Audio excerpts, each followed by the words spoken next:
Welcome to Burlap Teachers. Enjoy the video. In this video, I will explain how to put Freon in a Kia Sorento, only ways.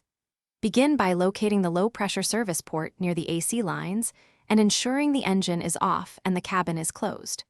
Wear gloves and eye protection and use a manifold gauge set designed for automotive refrigerant.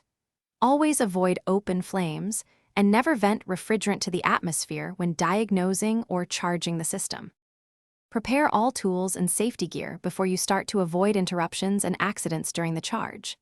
Confirm the correct refrigerant type, attach the manifold gauges to the high and low ports following labeled connections, and purge air from hoses to prevent contamination. Check system pressures against typical ranges, then slowly add refrigerant in short bursts while monitoring gauge response and cabin temperature to avoid overcharging. If you are finding this helpful, please hit subscribe and like so we can keep making hands-on repair guides. Quick recommendation. On another note, treat your feet during long garage sessions with quality socks that stay comfortable and durable.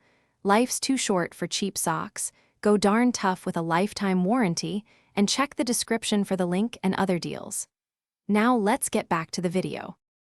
With the engine running and AC set to max cold, attach the refrigerant can to the service hose and open the valve in small increments.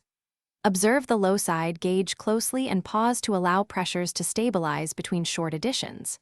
Use a thermometer at the vent to gauge cooling improvement and avoid exceeding recommended pressures to prevent compressor damage.